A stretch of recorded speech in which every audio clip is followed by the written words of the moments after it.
As a lot of you may or may not know, Tyler1 recently made a video before I left for Korea talking about how I'm one of the worst junglers on the server and playing with me when I'm off Hackroom is the worst experience on the planet. I remember after he made that video, I ended up feeling really attacked from it, and even on my stream I was talking multiple times about how if I ended up hitting Challenger Korea, that I would make a thing talking about how it's funny how people shit talk me, but I'm able to accomplish this. But after seeing that Korea is now coming to a close and seeing what I was able to accomplish within my time here, I have nothing else to say besides, I guess he was right. For those that don't know, for the last month, I've been pushing myself to my absolute limit. I decided that in order to try and forcefully re-spark my love for League, that I would come to Korea, which is widely viewed as the hardest region to climb in, and that I would do an asylum-thon, where I would play every single day, non-stop, until I would fall asleep, and then repeat the process over.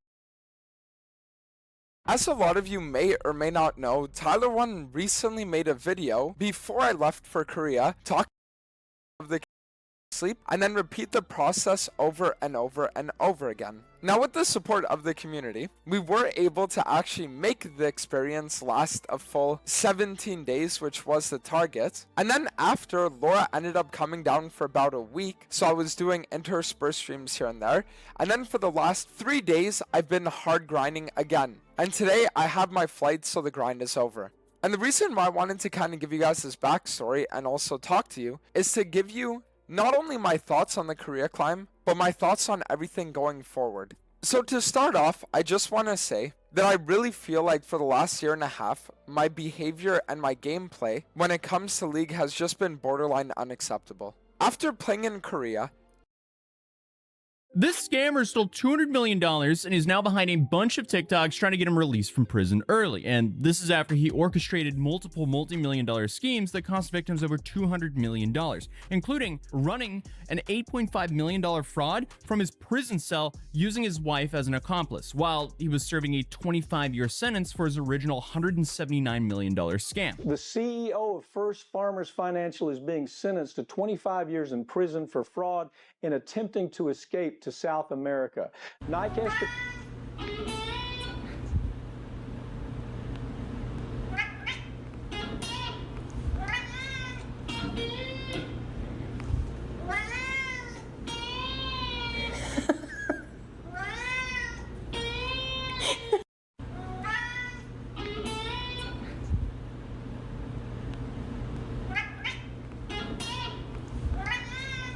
Patel was free on bond after admitting to selling $179 million worth of sham loans to Milwaukee investment firms. He confessed in court that he was able to pull this off by providing fake documents that said his loans were guaranteed by federal government. I mean, this is just outrageous. And the first time I came across the story was on a reel that popped on my Instagram feed that said, "I'm currently serving 52 years in prison for a non-violent crime." And my first thought was, wow, that sounds insane. What did this guy do? There's no way. Like, there's no way you're serving 52 years for a non-violent crime. Like, what could you have possibly done to have this happen? Well, apparently a lot.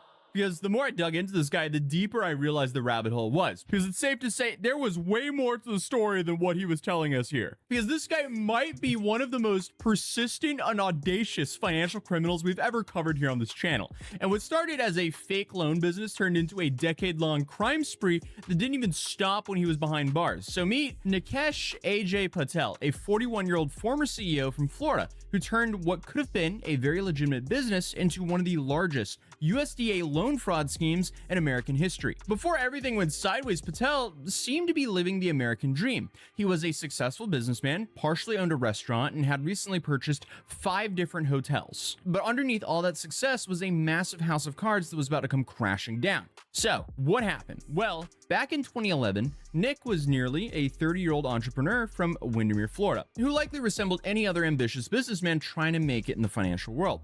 He partnered up with a guy by the name of Timothy Fisher, a banker at Wells Fargo in California, to launch something called First Farmers Financial, which, on the surface, looked like a legitimate lending company. Nikesh ran operations from Florida, while Timothy handled things from the West Coast. Their business was supposed to work with the USDA's Business and Industry Guaranteed Loan Program, which basically is the government's way of encouraging private lenders to help rural communities grow. This idea is simple. If you lend money to businesses that improve rural areas, the USDA will guarantee a chunk of that loan, making it a very safe investment. So to make that work in practice, their company First Farmers would find legitimate businesses that needed money, arrange loans for them, get the USDA to guarantee part of those loans, and then sell those government guaranteed portions to investors. Since the US government was backing those loans, they seemed to consider rock-solid investments for retirement plans, banks, and other institutions. But Nikesh, he looked at this whole system and thought, well, why bother with actual businesses and real borrowers when you can just make everything up? And that's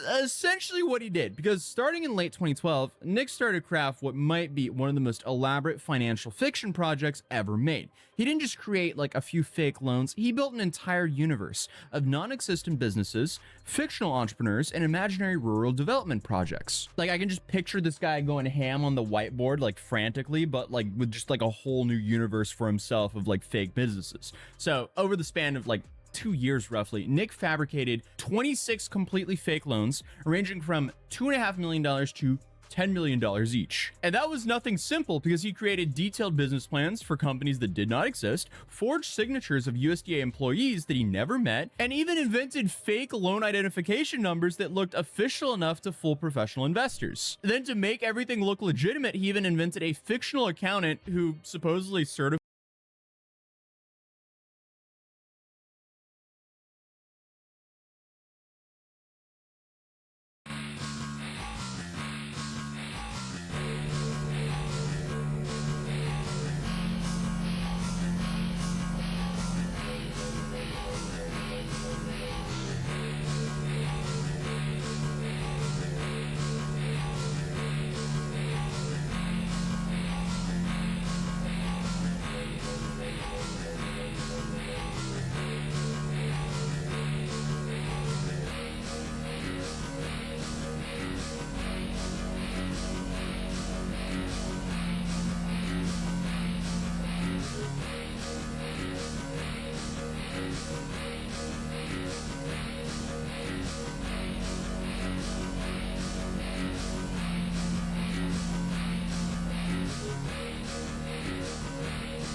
how the first week was treating me in terms of how I was like adaptable and learning, and just how hard it felt to actually take accountability and look at my own mistakes, it really made me compare myself to the me that I was 2 years ago when I first came here and hit Challenger here. And I remember the me back then would lose a game versus any jungler on the planet, whether it be a pro, random challenger player, even a masters player. And I would always try to learn. I would try to find every single little thing that I could have done differently, how I could have influenced the game in a different manner. Almost like I was trying to train myself to be this AI that would not only learn, but learn in a way that I would never lose again. And coming to Korea really made me realize just how different and how far gone I was nowadays compared to back then. It's kind of funny because I remember when I was a little younger, one of the things I would always talk about was that the saddest thing to see was when a challenger player or streamer would end up getting older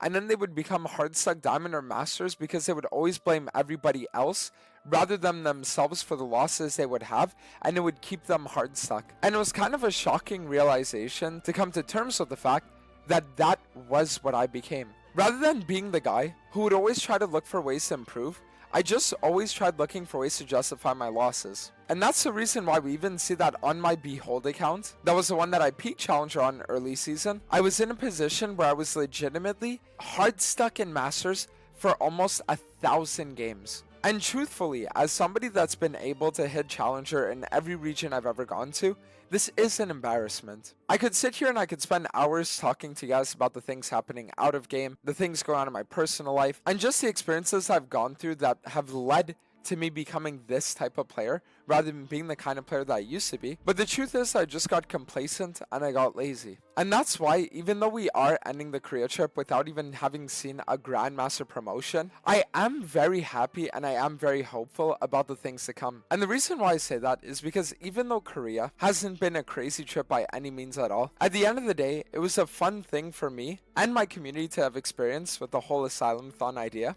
And I think that the best takeaway from the entire trip is going to be the mentality shift that is going to come from it. And now, before I have people that are going to ask me, well, Dantes, if it was a mentality issue and you talk about fixing your mentality in Korea, then why weren't you able to hit Grandmaster? I'll answer the question for you. So before I go into it, I'll give you guys a little bit of backstory. The way that the Korea grind went was that we played on 2 accounts. We started off on the mental patient account that peaked at 646 LP and then deranked all the way to Masters 184 before getting banned. And then we played on the new account that ended up peaking 648 LP, and then we went on a crazy loss streak today and we're ending at about 286 LP Masters. But the thing is that when you actually look into this account, something very interesting happens. You see, when we look back a few weeks ago, and when the account was already playing in Masters, you'll notice that in every single one of these games, I would have a mediocre performance at best. And this trend continued for days,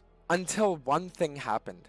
You see, on this game was when Laura actually came down to spend a week with me here in Korea, and every game going forward was a game that I was playing with good mentality, as well as with 8 hours of sleep, and with having a life outside of the game in and of itself. And you'll notice that I started consistently dropping MVPs, that I'd be 1v9 every game, and that we'd just be overall winning a lot. And this trend actually continued up until this game.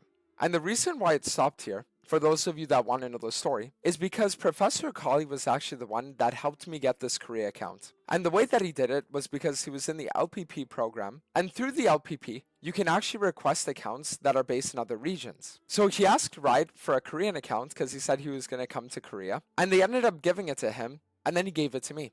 But after less than a week of me actually playing on the account, Riot sent him an email saying that he was going to get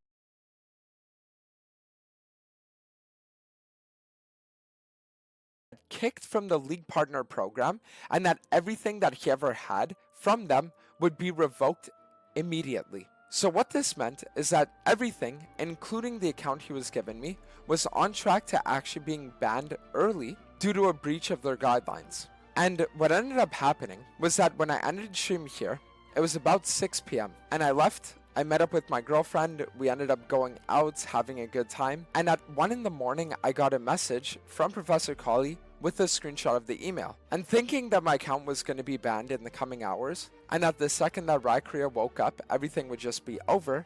I decided to go and force a stream because since I was only 5 wins away from Grandmaster, I thought that I would be able to actually perform in a way where I could have hit GM before getting my account banned. And it didn't happen that way. We ended up playing for hours and hours and hours and losing every game.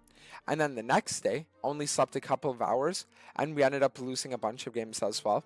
And then the day after, we got 3 hours of sleep, and we just kept losing. And it was a repetitive process until we got to today. So as somebody that's always prided myself on hard grinding League and kind of like being in this degenerative mental state where I just want to play for 14 hours, this trip has actually shown me that that's not the way to go if you actually want to climb. And as reference, you can even look at the other streamers that came here, and particularly if you look at Natty Nat's climb, with 1500 LP on Rengar and an 80% win rate, the way that he did it was by queuing 8 hours a day. It was by always having good mental. It was by always making sure he was well rested and making sure that he wasn't tilted. And the reason why that is because League is a primarily mental game. It's about the decisions that you choose to make, it's about the fights that you choose to take, and it's about the pathings and everything that goes into it that makes you be able to win or lose games. And when out-of-game factors are going to be influencing you negatively, whatever they may be, then that's going to affect your gameplay. And I know that there are going to be some of you guys watching that are going to sit there and hear everything that I'm talking about, and your first thought is going to be, okay, but when are you stopping with the excuses? Back in NA, you were complaining every game about how everything just felt horrible, and that when you come to Korea, you'd be able to finally pop off again.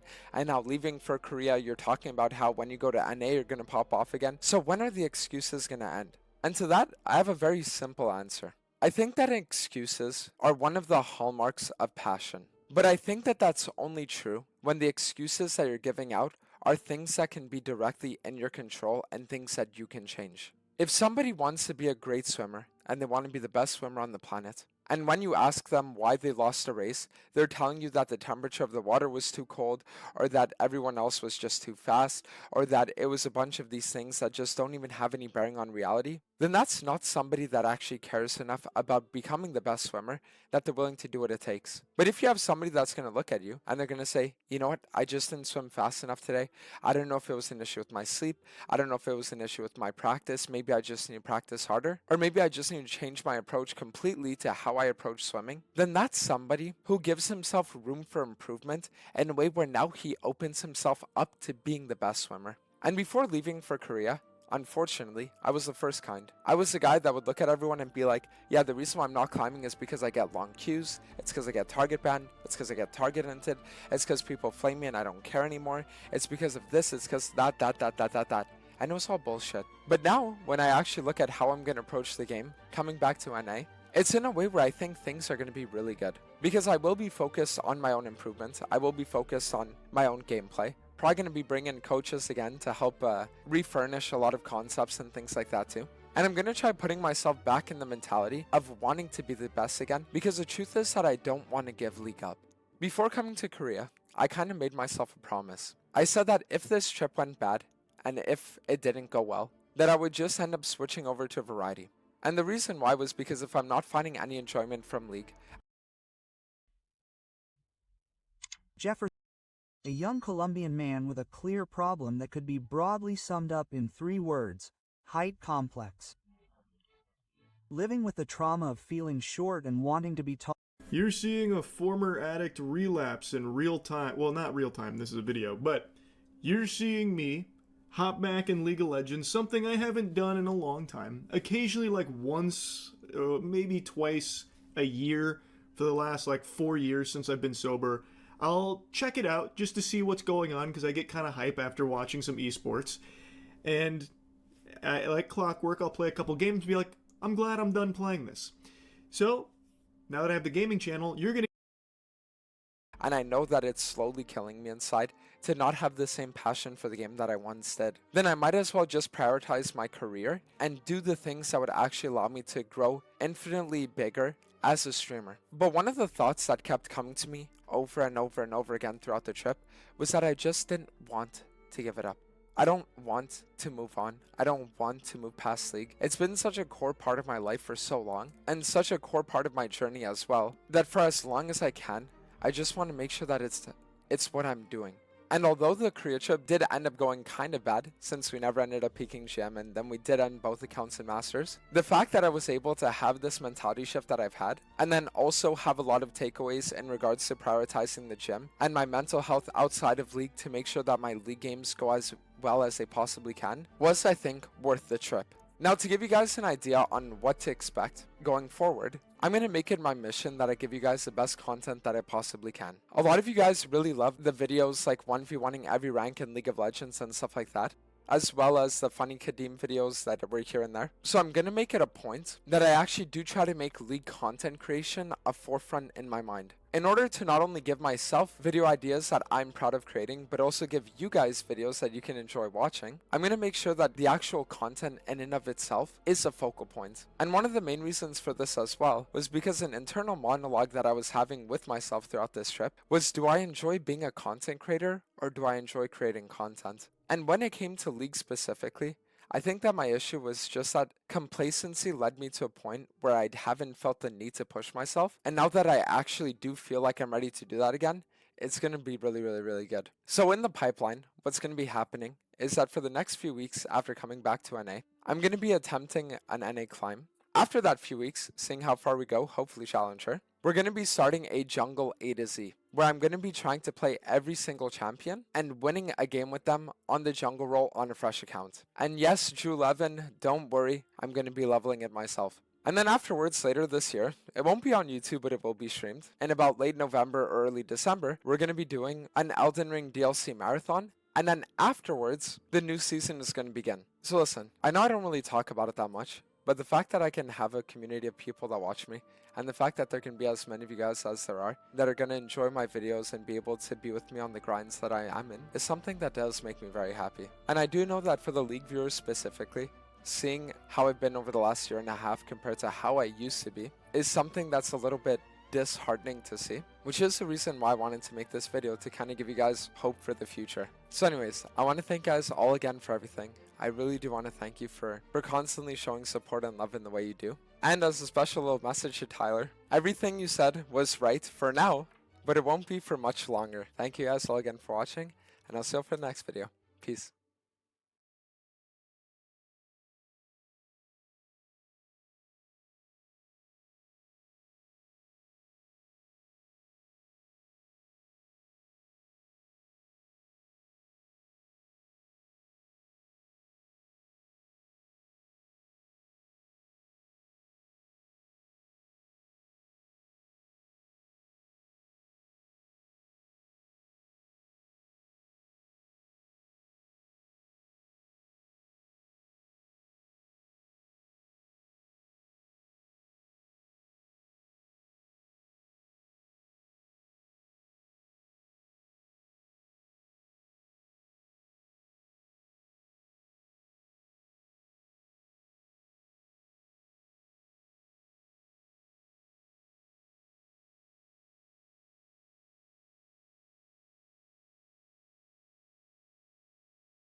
audits of these non-existing businesses. So every document, every signature, every financial statement was just completely made up. Nick's first target was Pennant Management, a How much did you spend on La Boo Boos last month?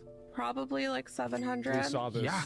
It didn't matter because we make a lot of money. We make almost $10,000 a month. And he's willing to leave you, and you're choosing $700 in La Boo Boos over your marriage. When did you learn, in your perception, that things were so dire here? When he told me that he was gonna leave me. I feel so sorry for this. $700 in La Boo Boos over your marriage. When did you learn, in your perception, that things were so dire here? When he told me that he was gonna leave me. I feel so sorry for this guy. They're both 35.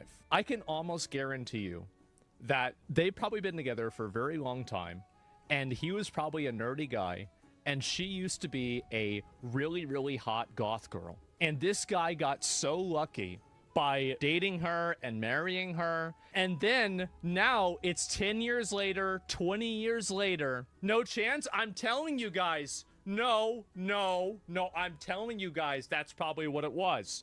And now she's ordering, stuffed animals and running them out of business. How much did you spend on La Boo Boo?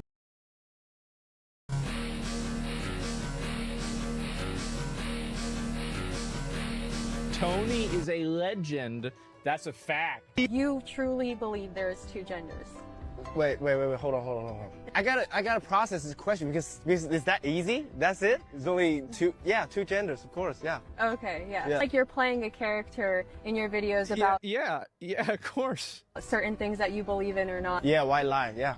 Mm-hmm. Yeah, but I also used to be a man trapped in a woman's body. Oh, yes. Yeah, and that was born. Yes. And that was born.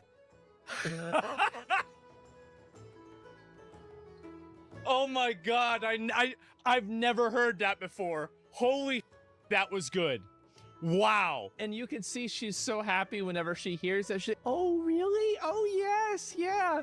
And that I was born.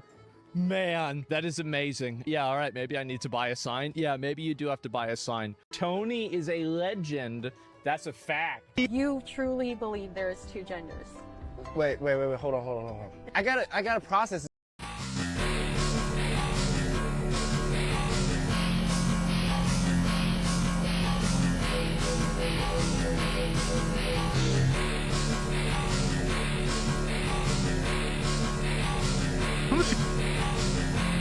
Sound crazy. People might not even believe this. So for the first time in like a year, I ended up doing laundry. Why did I do laundry?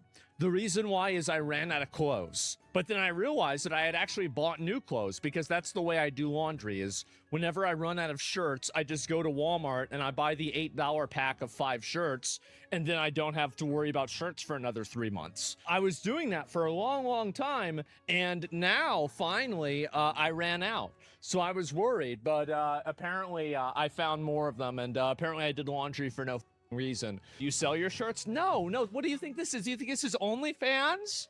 No, it's not only. What are we doing? Absolutely not.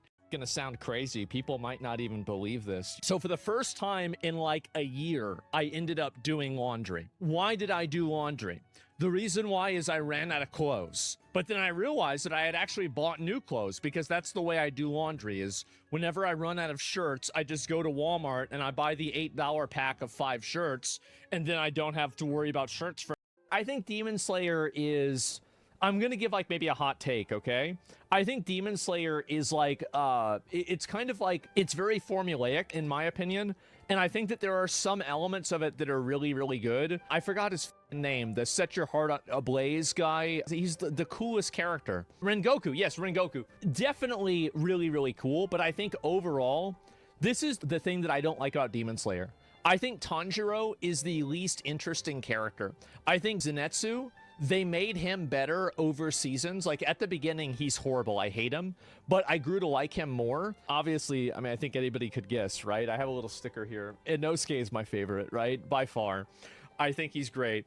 I think Demon Slayer is, I'm gonna give like maybe a hot take, okay?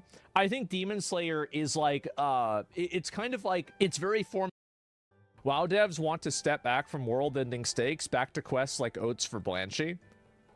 You know what's really funny to me about this? Is that they've gone back and forth on this 10 times. They said this about BFA. WoW devs want to step back from God or something like that. Has it ever occurred to you that the problem isn't necessarily the scale of the story, it's the way that you tell it?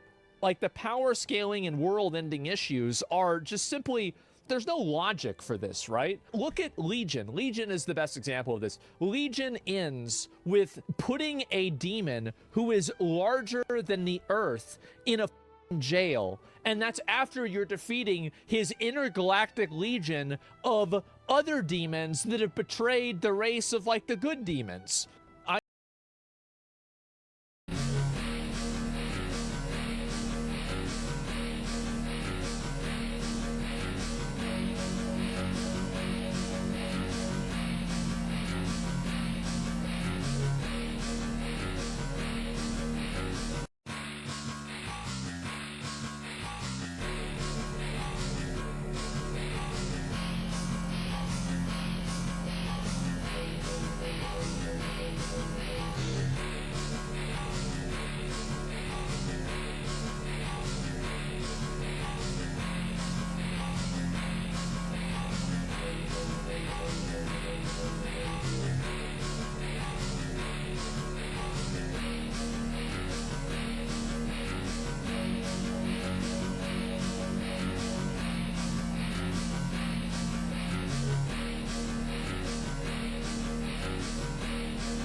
privilege get you?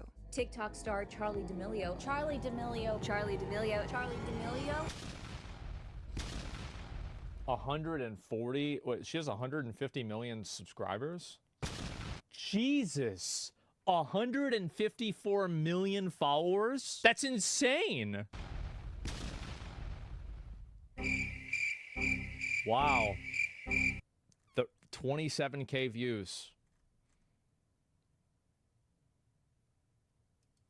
I was like, that's it, I'm famous. Don't talk to me. Guys, it's Charlie, and I'm super excited to be sharing with you my first ever YouTube video on my YouTube channel. Ow. Man. Man. If there was one person who saved the universe in their past life, it must be Charlie D'Amelio, because she was dealt with everything anyone could ever ask to be successful. A virally beautiful face and body, every opportunity in Hollywood, commercial, okay boomer, the Good top one. talent agency in the industry, a book deal, a reality TV show, a TV show, a Jesus. clothing line, a makeup line, Holy a record fuck. deal. But somehow, there is still a way to mess everything up. Just really need to admit this to you guys. I actually do have nipples. And I mean, that's really, like, that's all that I can say about this right now. So how did the D'Amelios screw up more than $32 million worth of pretty privilege? That's exactly the mystery we're going to uncover What today. the But fuck? not only that, as your marketing bestie, who graduated top 1% UCLA Business Economics with a background in marketing, we are going to explore how pretty privilege can still fail you if you have a terrible brand. And how Well, if you're boring, I think that's the reason why it happens, right? Is like there's a lot of girls. Here's the thing. Is like you can go to Twitch and you can see this. You scroll down and you see plenty of girls with 100 viewers that are hot. It's not like if you're a hot girl, you're going to instantly have 1 million viewers.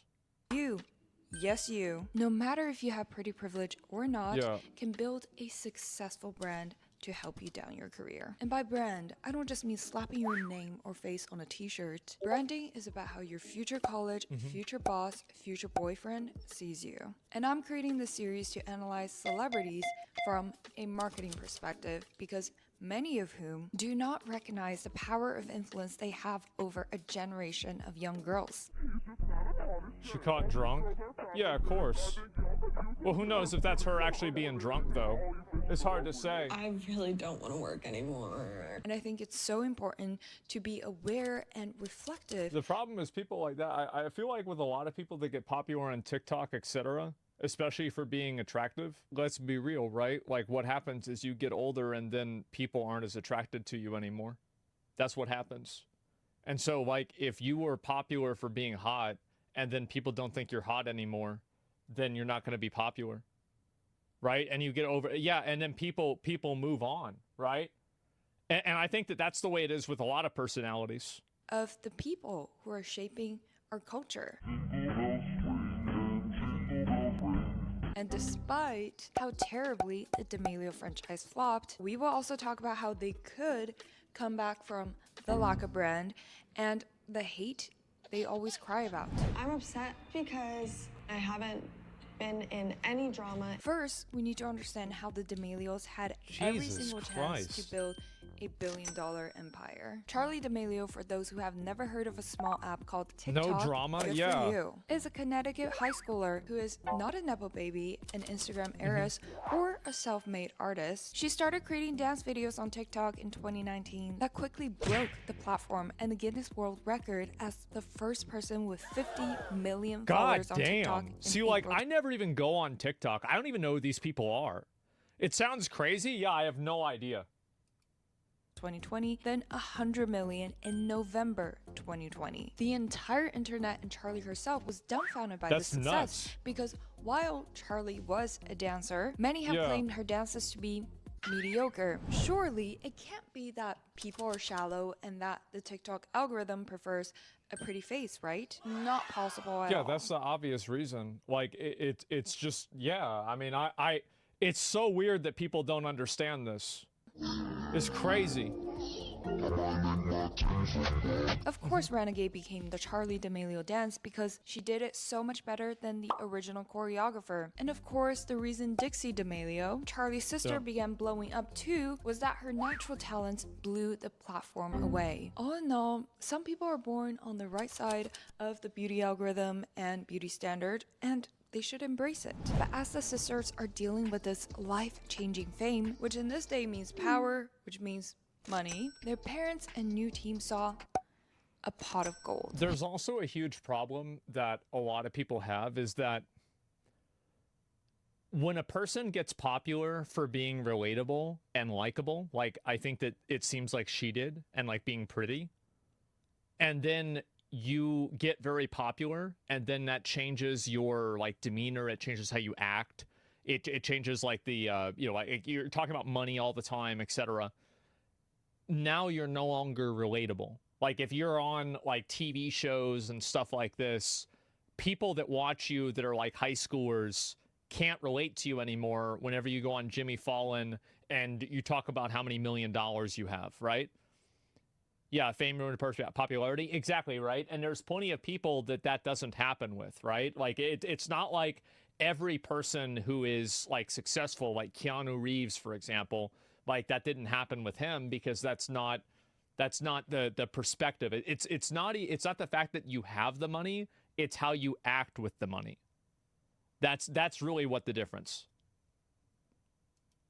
How exciting. There is so much possibility when the hype is only rising for the girls. They were seen as the model citizens of TikTok and basically had the attention of every teenage girl.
last 6 to 8 months, what has happened? Right before the trial, they add a charge. Is what charge might they add, especially if Johnny Somali acts up? Because we have information based on his pattern of behavior that we've well established.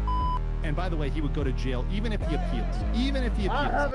Guys, this isn't just another controversy anymore. This is the final round. For months, Johnny Somali has been stirring chaos in South Korea, live streaming provocations, posting incriminating videos of himself, and acting like the law couldn't touch him. But on October 29th, the court session isn't just another hearing. Korean media are calling it the critical session. This is where his fate gets decided. Anything from a massive fine to several years behind bars is now on the table. Right now, the entire internet is watching one thing: Johnny Somali's sentencing. Just think about it. A streamer who's been uploading every single one of his own crimes to the internet. Before the Korean police or the courts could even react, he basically tightened the noose around his own neck. So this video is going to be different. It's about Johnny Somali's sentencing and the next trial update. Stay tuned until the end, because you're going to be shocked. As you already know, Johnny Somali is now very close to sentencing. His time is over. Once, Johnny Somali bragged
bragged that he had plenty of time to think about escaping and manipulating people. That's what just got guaranteed today. What? They're gonna say I'm coping in season. 3 more months of freedom. Hell yeah. 3 more months of freedom. 3 more months of freedom. What's up, you guys? But now, that time is completely gone. The whole world is actually watching Johnny Somali's every move. It's turning into one of the biggest exposures on the internet.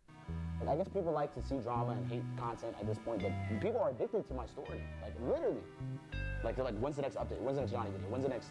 Obviously, people can say all publicity is not good. Some people say Johnny Somali is overrated, but in reality, the world wants to see how an IRL criminal streamer ruined his own life. Usually, streamers like this escape consequences, but this time, people want to see justice. They want this type of IRL streamer to be punished properly. That's why everyone is focused on this saga, how South Korean authorities are treating a criminal streamer and whether they'll send him to prison for a long time. Right now, Johnny Somali is seeing all of this and reportedly trying to escape. South Korean authorities have also picked up on this behavior. If Johnny Somali acts or behaves criminally before his next trial, the situation will become far worse for him. This is exactly where the legal mindset comes in, and in this video, you'll find out why. What has happened every single trial pretty much over the last 6 to 8 months? What has happened? Right before the trial, they add a charge. Is what charge might they add, especially if Johnny Somali acts up? Because we have information based on his pattern of behavior that we've well established that he is about ready to act up. He is sending signals that he's acting up, that he's ready to act up. He's on the precipice. He's on the cusp of acting up. And there's a very specific thing that it looks like he's planning to do. A very specific thing. And a very predictable thing that he looks like he's about to do. Johnny Somali is actually doing everything he can to escape, manipulate the court, the prosecution, and all the people who want him to face consequences. Remember, there was a time when Hank Yu and Johnny Somali acted like Johnny Somali was completely innocent and had never attacked or physically harmed anyone. What South Korea did to Johnny Somali isn't actually fair, nor does Johnny Somali deserve it, at least according to what Hank Yu and Johnny Somali claim. If you don't remember, just watch. You'll see. Tell me it's okay to physically assault Ramsey?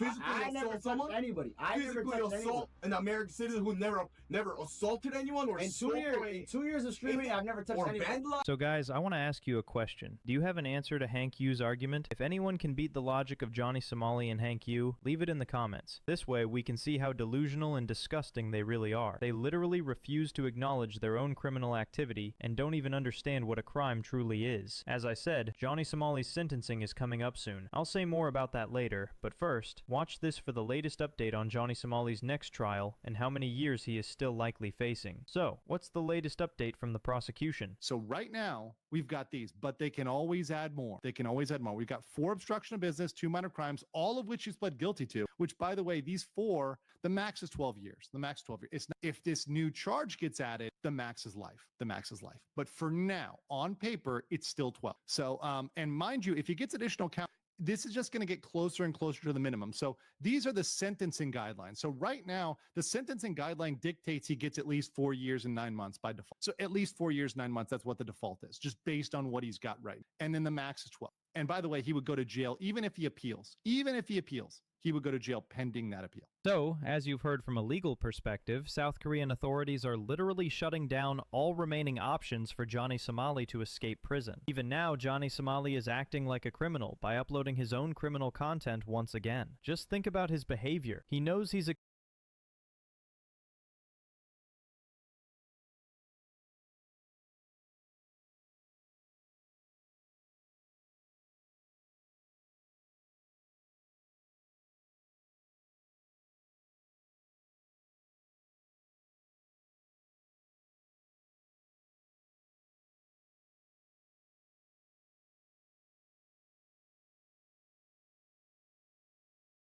convicted criminal, but he's still making money from his criminal evidence on YouTube. How disgusting is that? How disrespectful is that to the law? Johnny Somali clearly does not care about the law, and that's exactly why authorities are taking such strict action. He even admitted before that he thinks South Korean law is a joke. Nothing else matters to him. The Korean legal system is not as strong as people think and perceive it to be. It's really like, if you, like, even the dude that punched me in the face. So, if the court and judge see all of this, they will realize that Johnny Somali is still doing the things that South Korean law explicitly warned him not to do, but Johnny Somali didn't stop. The reaction from Johnny Somali and the judge is actually like wildfire from the beginning, because Johnny Somali is the kind of person who literally threatened the judge and even the judge's mother. Tell the judge you can suck my I'll bring a fish to your mother's house. People don't even dare to talk about a judge just so they don't get punished heavily. And this guy talked about the judge's mother. Like, what did the judge's mother ever do to him? Johnny Somali might think that the South Korean judge and prosecution would feel sad or mentally affected when they see this kind of humiliation from him. But actually, it's only making the judge angrier at Johnny Somali. Now, just imagine what could happen when sentencing time arrives. As you know, Johnny Somali's next trial is coming up, and his sentencing is reportedly the last major court decision of this year. It's shaping up to be a total disaster for him. But is Johnny Somali even thinking about all of this? He clearly isn't considering South Korean law, how he could face consequences, or just how harsh they could be. He believes South Korea won't keep him in jail for long, and if they do, it'll be a very short time, just like in Japan. Then, after that, he expects an easy deportation to another country, where he can cause even more chaos.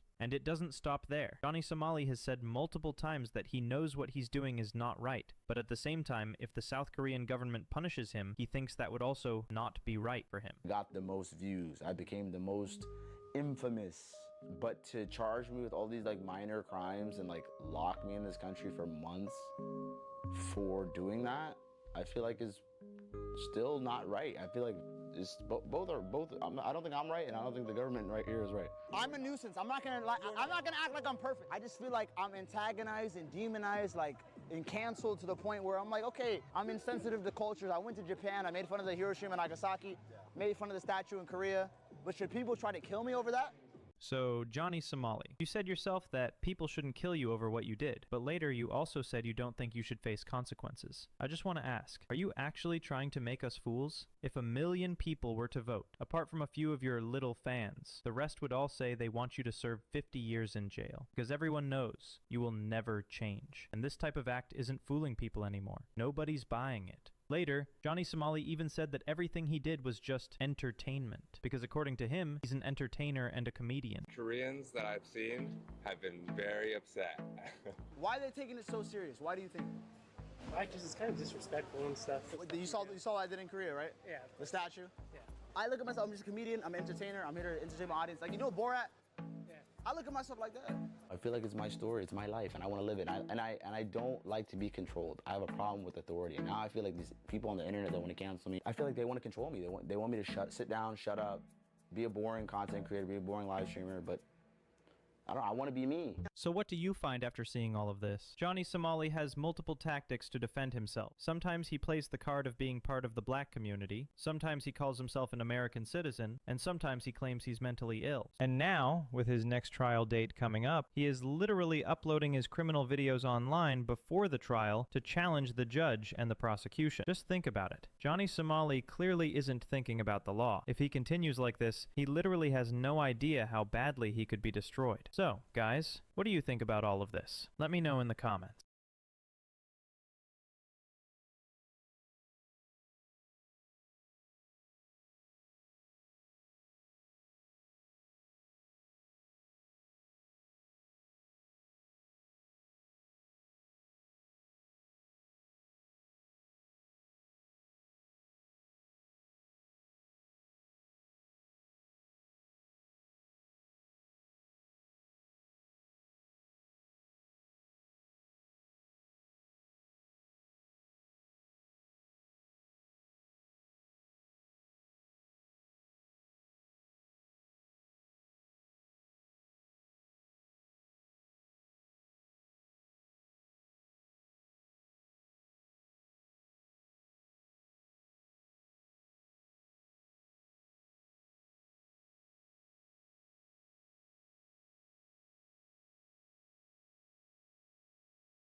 missing features because of the UK's Online Safety Act, and this impacts you no matter where you are. So here's what's happening, right? We got loads of questions from our last video, people saying if you don't live in the UK, well, why should you care about this law? Why should I care?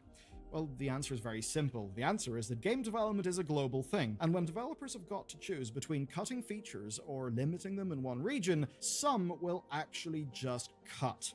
And those are cuts that you will feel regardless of you being in, around, or near the UK.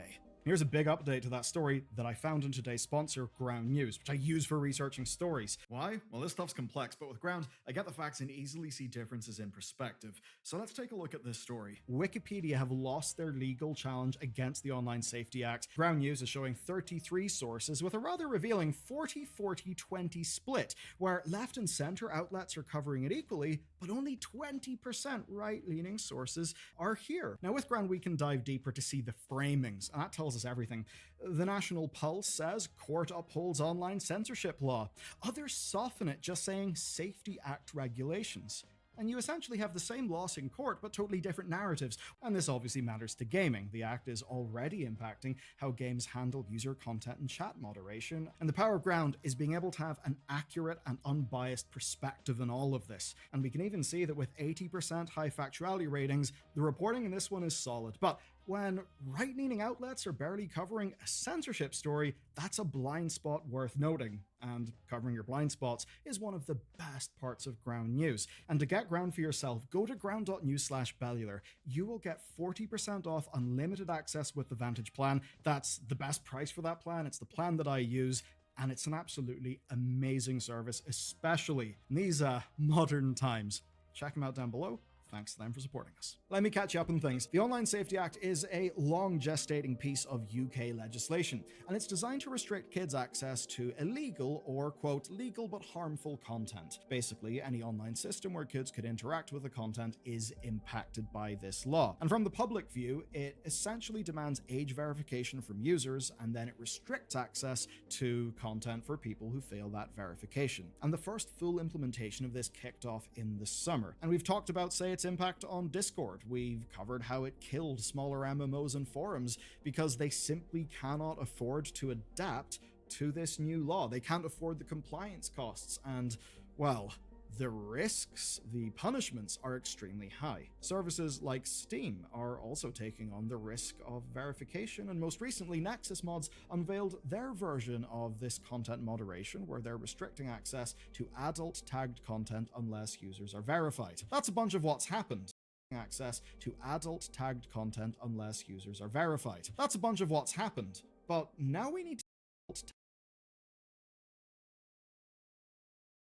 tagged content unless users are verified. That's a bunch of what's happened. But now we need to talk about the knock-on effects. We need to talk about the impact because, well, some time has passed and now everyone is getting to grips with this new legislation, and with the many impacts coming in its wake, because not every change will be visible to customers immediately, but even if that is the case, oh boy, they will be visible in the long run. To get a handle on this, I'm going to talk about an expert interview. So, Christopher Dring from the games business asked an important question. He spoke to Isabel Davies, who is a senior associate at a legal firm called Wiggins. And his question is, has the OSA, quote, made game developers think twice about adding certain features or functionality to their games? And here's her answer to that question. Yeah, because I've spoken to some already. Definitely. And she went on to say, or maybe they've sort of gone, we will do it, but we won't do it on first launch. And to that, she gave a specific example, and I'll just quote her directly. Let's get the core game monetization loop working. Let's make sure the gameplay is good, and only then invest in clan functionality or chat functionality, etc.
Milwaukee-based investment firm that specialized in buying USDA guaranteed loans and packaging them into investment funds for their clients. So to get Pennant interested, Patel, they had to convince them that First Farmers was legitimate, successful, and just have been operating for a long time. So the way he did that was by creating fake financial statements showing millions in assets, healthy cash flows, and steady profits. But of course, none of that was real. This will be a theme from this guy. This is just crazy. So between May of 2013 and September of 2014, more than a whole year, Patel sold Pennant $179 million worth of loans that existed essentially only in his head. Our guy sold $179 million of air.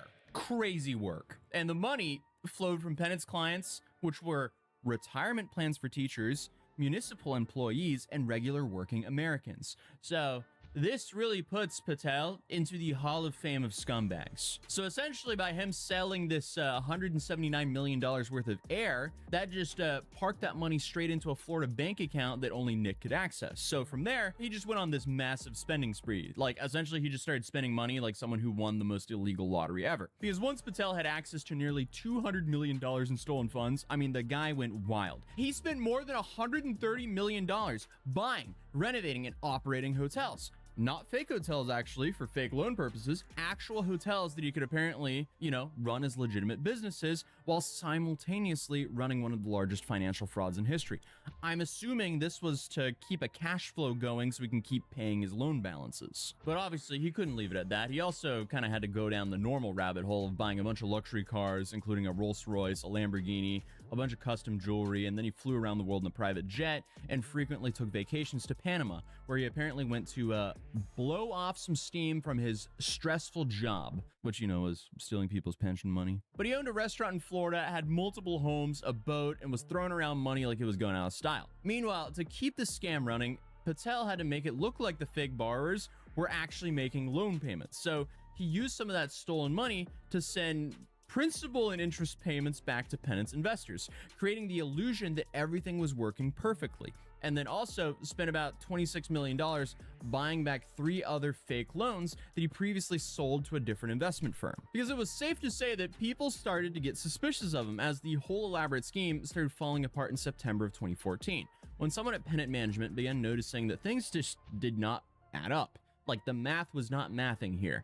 Pennant employees, they were trying to verify some details about First Farmer loans, and then they just kept running into dead ends. They couldn't locate certain borrowers, they couldn't verify business addresses, and when they started cross-referencing to the USA databases, they discovered that 25 out of the 26 loans weren't even in the government's computer system. And that's when the dominoes really started falling. Because on September 29, 2014, federal agents charged Nikesh Patel with wire fraud and arrested him the very next day.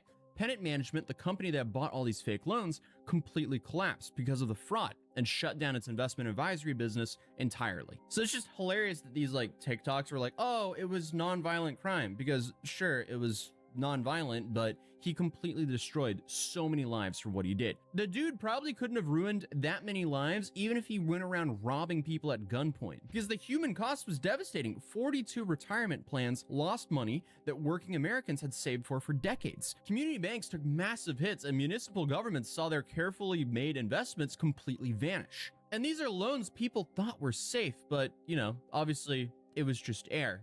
There was nothing really backing those loans. But this was just the end of the beginning of the story, because after his arrest, Nick hired lawyers and started playing what might be the longest con of his entire career, convincing everyone that he was reformed and just wanting to help all of his victims. So in December of 2015, a federal grand jury indicted him on 5 counts of wire fraud, each carrying up to 20 years in prison. Initially, he pleaded not guilty, but by December of 2016, he changed his plea to guilty on all counts. And this conviction carried a whopping maximum sentence of 100 years, plus $1.25 million of fines. So, I mean, it was safe to say he was facing some serious time. And the court scheduled his sentencing to be in April of 2017. But that's when Patel's true genius for manipulation really started showing up. Because between February and November of 2017, Patel just kept filing motion after motion asking to please delay his sentencing, because he wanted to do some good things. And the judge kept granting his request because Patel claimed that he was working as a consultant on development projects that would generate money back to his victims. The guy was essentially telling the court, hey, I'm sorry I stole $179 million, but if you just give me some more time, I can make some of that money back through legitimate business deals. And I guess for some reason people believed him. So yeah.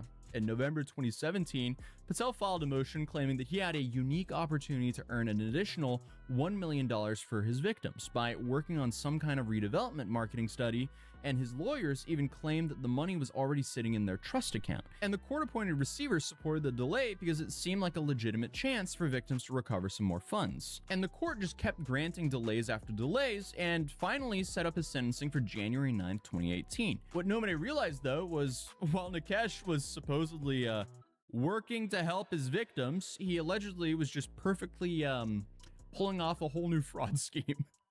Because while he was out on bond and claiming to be a reformed man helping his victims, Patel was secretly running a whole new fraud operation that was even more sophisticated than his last one. It was like he got caught and he was like, you know what? I can do some adjustments here to make it a little bit harder to get caught next time.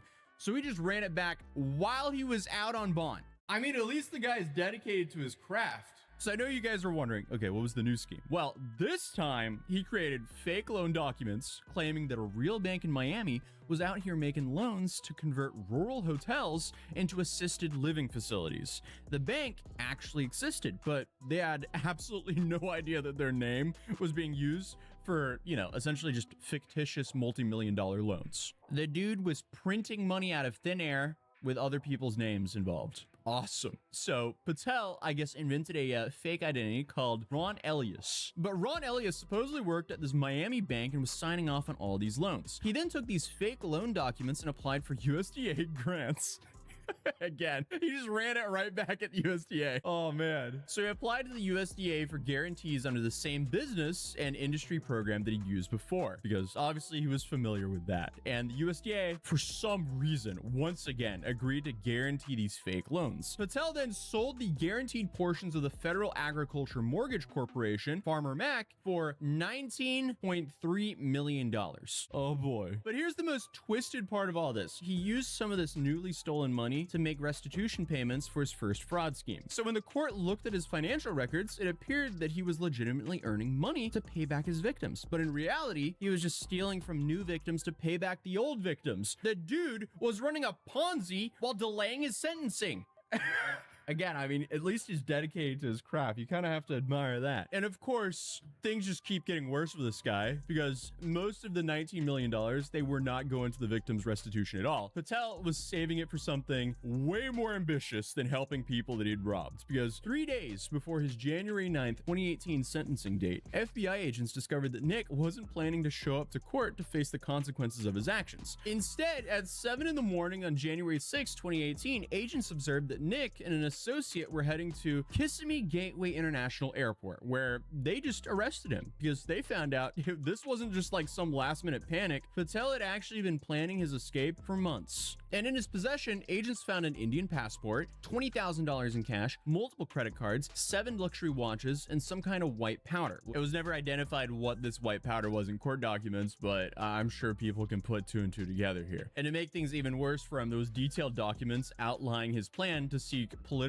asylum in South America. But again, it just keeps getting worse because what agents uncovered about the escape plan was Nikesh had spent about $40,000 on a private charter flight to Ecuador and even obtained a fake passport. He even wired $3 million to local bank accounts, lined up $500,000 of luxury cars waiting for him, and rented a $1 million house. And on top of that, he also hired a lawyer to guide him through Ecuador's asylum and extradition process. And when agents asked him about it, he said that he also applied for asylum in India, but chose Ecuador specifically because of their extradition laws, basically admitting the whole plan was to avoid facing any real consequences in the United States. And the escape plan also included setting up a new life and bringing his wife and family to join him. Patel was also planning to live off the $19 million he stole while he was out on bond, while also claiming to be a political refugee fleeing persecution. But instead of boarding that private jet to South America that day, Nick found himself in federal custody and his bond revoked, and then he got a one-way ticket back to Chicago to finally face his sentencing. And by the time Patel appeared in a sentencing hearing on March 6, 2018, the court had a much clearer picture of who they were actually dealing with. Initially, Nick's pre-sentence report calculated his offense at a level 42, which included some credit for accepting responsibility and cooperating with authorities. But after his attempted flight to Ecuador, probation officers adjusted his offense level to a 45 by adding points for obstruction of justice and removing the credit for accepting responsibility. I mean, even with a statutory maximum of 20 years per count on his wire fraud charges, Patel's sentencing guidelines stretched from 30 years to life in prison. The judge then sentenced Patel to 25 years in federal prison, followed by 3 years of supervised release, and ordered him to pay $174 million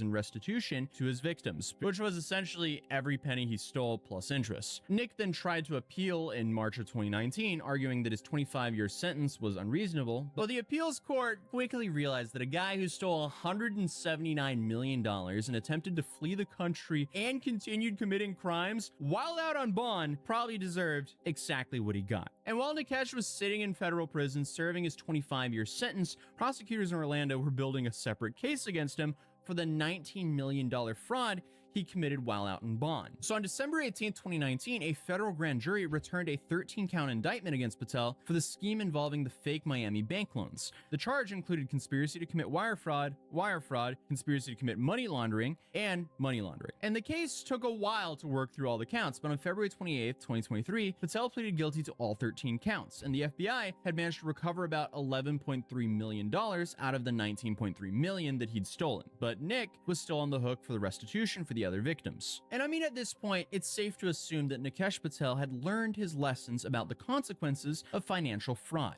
Yeah, no, absolutely not. He is not finished. Because between January 2021 and December 2023, while locked up in federal prison for his previous crimes, he managed to orchestrate, this time, his most insane fraud scheme yet. Nikesh recruited his wife Trisha as an accomplice and used a legitimate business as their front. The business was Precision Powered Products, a commercial pump manufacturer in Houston, Texas. And following Nick's instructions from prison, Trish contacted the USDA claiming to be a senior representative of the pump company. She then told him the company wanted to expand operations into rural Puerto Rico and needed a loan to make it happen. But you know, in very much so this family's fashion, instead of applying for a real loan from a real lender, the Patels created an entirely fake lending company called Community First Mortgage, complete with fake loan officers and fake documentation. They then made it appear that the Community First was providing $8.54 million to fund the Puerto Rico expansion. And again, the USDA agreed to guarantee 80% of this completely fictional loan, and the Patels then sold that guarantee to a financial institution for $7.4 million.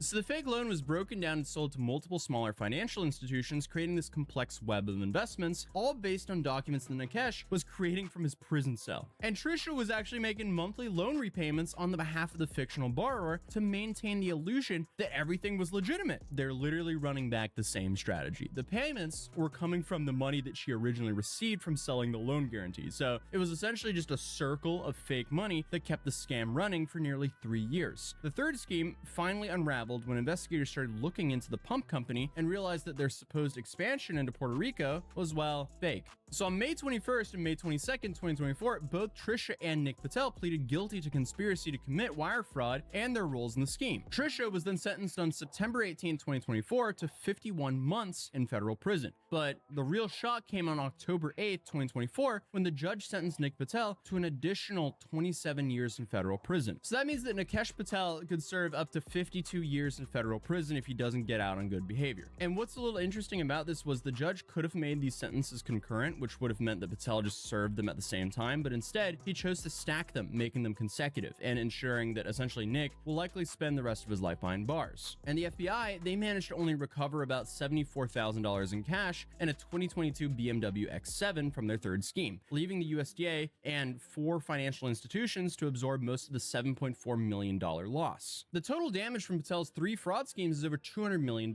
and the victims include retirement plans for teachers, municipal employees, and hardworking Americans who trust their money to conservative investments backed by the US government. Pennant Management, the Milwaukee-based investment firm that bought Patel's first batch of fake loans, went out of business entirely, and 42 retirement plans lost money that regular people had saved for decades. Trisha Patel is currently serving a 51-month sentence, and their family has been completely destroyed by Nick's decade-long crime spree. Timothy Fisher, Patel's original partner in First Farmers Financial, was sentenced to 10 years in prison in order to pay over $27 million in restitution after pleading guilty to money laundering. And as of right now, Nick Patel is 41 years old and serving a sentence at the Federal Correctional Institution in Williamsburg, South Carolina. And assuming he serves his full sentence and lives to the age of 86, he's likely to be released around October 2070. So you may be asking, what's his new scheme? What's the new strategy? Well, I'm not 100% sure it's him, but someone at least is posting TikToks and YouTube shorts, like the one we mentioned earlier that had these 2 pictures in it. And I also found this extremely cursed account called Official Nick Patel, which uploads AI slop content about the situation. Exposing the shocking truth in Nick Patel's case. How did a man who paid back his loans end up with a sentence 2.5 times longer than his co-conspirator?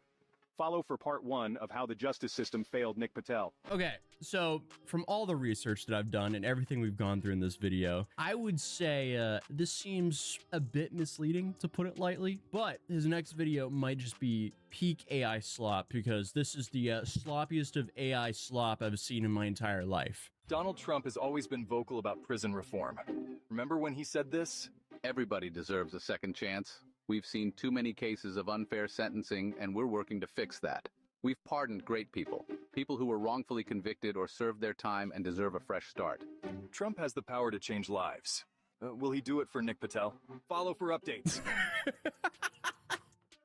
Right, if he said that, why didn't they just use the clip of him saying that? But there's so much more. You've heard the headlines, scammer, fraudster, mastermind. That's how the media wants you to see Nick Patel. But what if the story you've been fed isn't the full truth? Nick's case has been buried for years, hidden from public view. Why? Because the truth threatens the system. They needed someone to take the fall. And Nick? He was the easy target. Is it because he's Indian American? Because he didn't have the right connections? This isn't justice. This is silence, power, and control. So ask yourself, who's really guilty here? Probably the guy convicted of stealing roughly $200 million. But there's more. Nick Patel's love isn't just for his family. It's for communities around the world. He's not just successful, he's making success possible for others. He's traveled across countries, bringing clothes, school supplies, and food to orphanages, giving young girls a chance at a better future. But why does he do it? Okay, I mean, I can't tell if this account is him, someone in his camp, an odd parody, or like some weird fanboy. It's hard to say. And the most recent one, which is this one,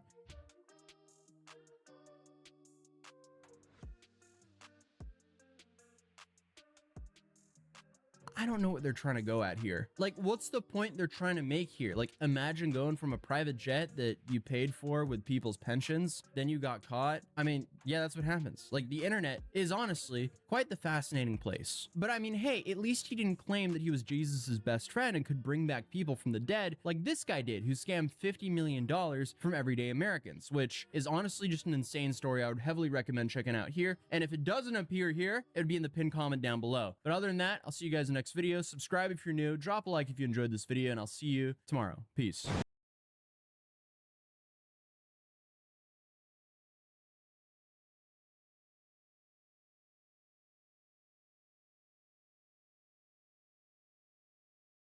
Just for legal purposes, the word scam was used by your customer, not me. It's written in the review. I didn't say it. Dude, film the ATM. Oh.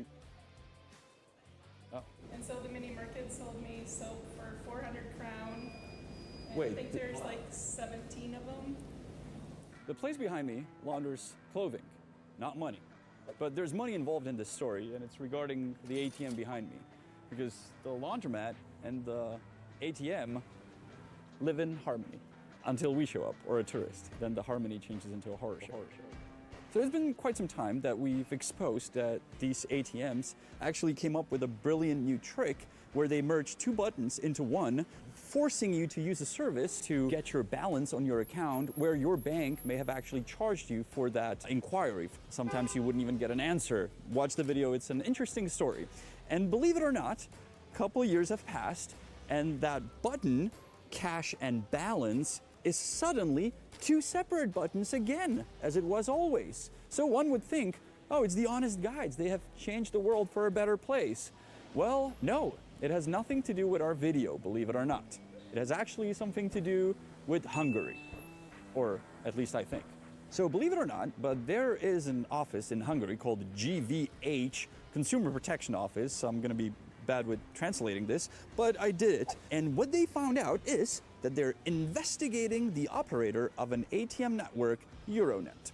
The office suspects that the company is misleading consumers by displaying available functions on the home screen of the ATM it operates, or by hiding certain functions, thereby causing them to incur additional costs that could otherwise be avoided. They're like quoting our video, man. Only a year later. We did reach out to the office in Hungary to find out how the investigation eventually ended up. We didn't get a hold of them, but we probably know how it ended because the ATMs in Prague separated that cash and balance button into two exactly in the same time frame when they started the investigation. Huh, that's so interesting. Therefore, not the honest guide, but Hungary. How do you say thank you in Hungarian? Hey Siri, how do you say thank you in Hungarian? I can't translate into Hungarian. Well, I know it's a hard language, but you could do this. Piss off two big companies at the same time. Now Apple's like, wait, no, Siri can do that. You said it wrong. So in other words, don't be thankful to the honest guide for splitting that button back to two, therefore you're not gonna pay extra fees, but thanks to Hungary, which in Hungarian is köszönöm. Thanks guys. Later, we've actually received an email from Hungary claiming that the investigation is ongoing. Dear Yannick, the investigation is ongoing, so there are no results yet. So why are we making this video? There's no more problem, right? I mean, the button has been split, the ATM is fine to use, there's no fees, hidden charges whatsoever. Well, no. And we picked this location for a reason. To give you an example, follow me. When you were getting the money out, did you say decline or accept conversion? I ended up saying accept. You hit accept. And can I ask you how much money did you get out? 2,000 crowns. Now, it is pretty obvious we're inside a laundromat, as you would think. But I, as a local, know that this is a place made specifically for tourists. How do I know? Well, it doesn't matter how small your apartment is in the city of Prague, you will always have a washer. You will always do your laundry at home. And the second thing is, if you look around, all the signs are in English. And third thing, they only take cash. Us Czechs? No, we tap cards. If there's a place that's cash only, we're like, what? So I was charged $113.67 total. You were charged $113.67 for getting 2,000 crowns. Yep. And so the ATM gave you two 1,000 crown notes. Yep. That the thing Machine won't accept. Won't accept.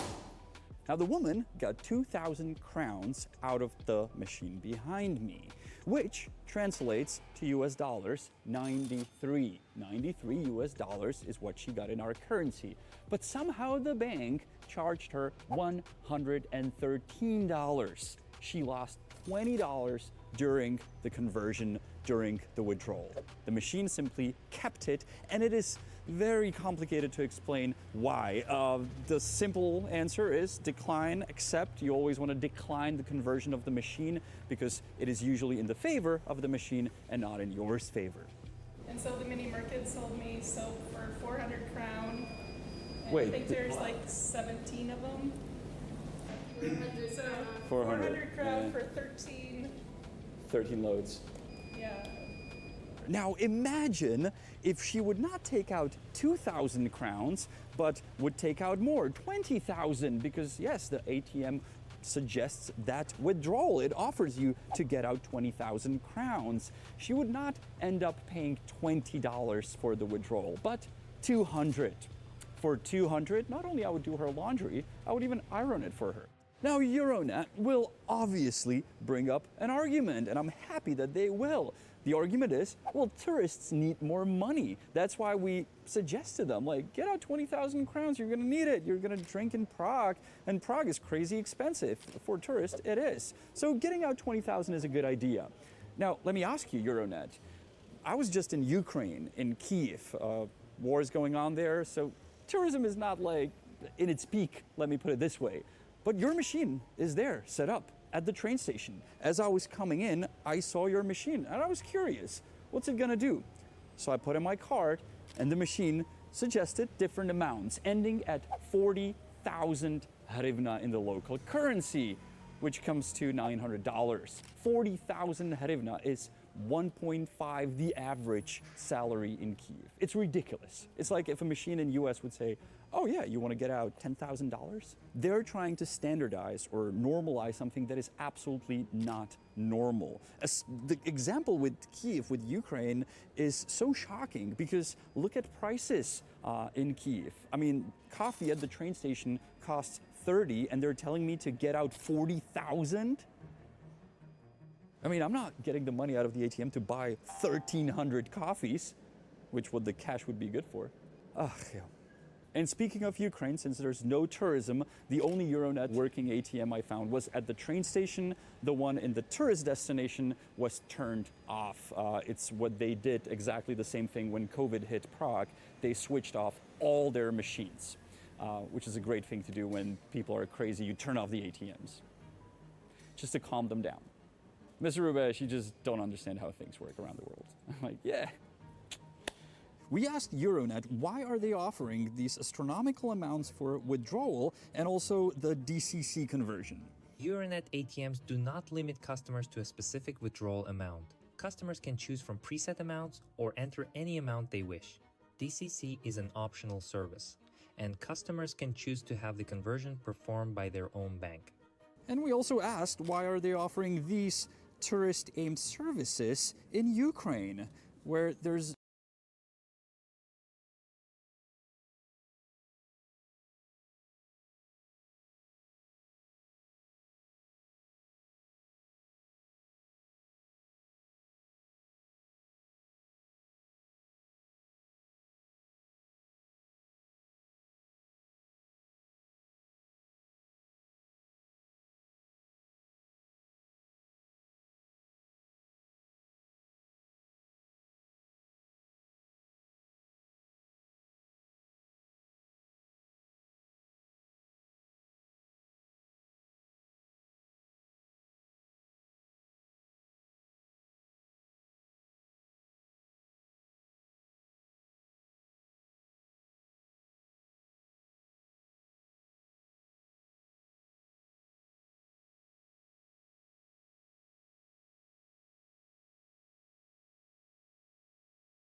basically, a lot of those social features that people absolutely love in games, maybe proximity chat in your extraction shooter, those things, well, they now involve way more legal liability. And this is an example of the conversations that are being had at the production level for many development studios. You see, if they don't have to think about moderating chats, if they don't have to meet the OSA's requirements, then that saves them time, money, and effort. And throughout development, there are loads of little decisions like that, and they're decisions that an audience will basically never really see. And to get some texture on what that means, I'll go back to what Isabel said. So she says that indies are engaging with this process earnestly and early. Now, you may think, okay, that's fantastic, but it's not exactly framed in the way that you would think. Basically, it's more similar to how developers put aside funds, legal funds, for GDPR compliance. OSA compliance is kind of similar now. Sure, you can go and geo-block in the UK, but it still is a new cost to your budget, and the public may never know what's been lost from a game that they enjoy. Essentially, there's a chilling effect, and chilling effects are often the most powerful aspect of any legislation.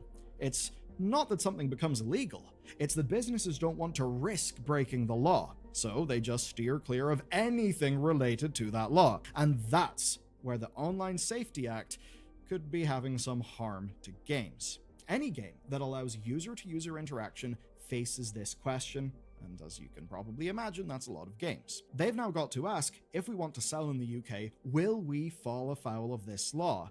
And to ask that question, what you really need to do is talk to and pay for a lawyer to give you a legal read of the situation.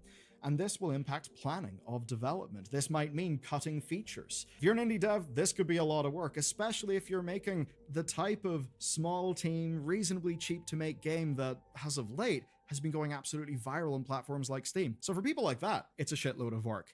But if you're a bigger player, well, you can probably manage, because whenever there is new regulation, very often the incumbents are the people, even though they are being regulated, they're the people best positioned to deal with that regulation, because they have a goddamn legal budget. So let's see how, for this law, it's the smallest players who get hurt the most. A little bit of context, when we first covered the OSA, we broke down how the law works, where there is actually more than just age assurance. The companies need a record of how they've considered risk and what they've done to mitigate that risk. And as Isabel Davies pointed out in that interview, most game companies already do that kind of thing. If you use a bunch of hate speech in your Overwatch lobby, you'll be banned. If you harass another user, you can be banned, even if there are no kids around. Now, that's part of the OSA. You've got to prove that you have these rules and that you enforce these rules.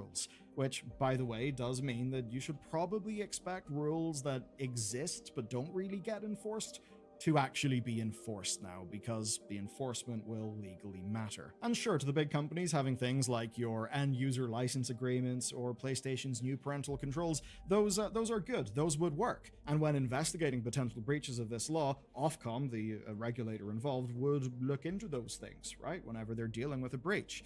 They'll ask, like, did a company take steps to mitigate risk? Can they prove that their process exists? But here's what Roblox has shown us recently. And this is where things just kind of spin out and we really get a sense of the impact. Because all it takes, guys, is a few high-profile failures. You know the internet. You've been in chat lobbies. You've seen things that if they were screenshotted and sent to anyone in like the political system who just wanted to make cheap political hay, you know, would absolutely go viral. That happens all the time, and it's very much happening right now. I'm sure you can think of a few contemporary cases. So something bad goes down in a high-profile game, then government and the public call for inquiries. And the impact of that is that having a chat function, well, that's an automatically high-risk thing to implement internally. It means that UGC is a risk to implement. That's the sort of thing a company will be talking about internally. That's the sort of thing that will change their planning. Now, I want you to think about how this all works financially. If you're an independent developer, risk is now a lot riskier. If you're EA, yeah, you've got a legal team. You've got cash to throw at solutions. Under this law, there is no functional difference between the two, and that's a worrying thing. So indies and smaller games may skip features that you care about, like UGC, like text chat, like voice chat. And that may mean the next scrappy multiplayer game from a small team that is absolutely amazing because of maybe its proximity chat interacting with its game mechanics.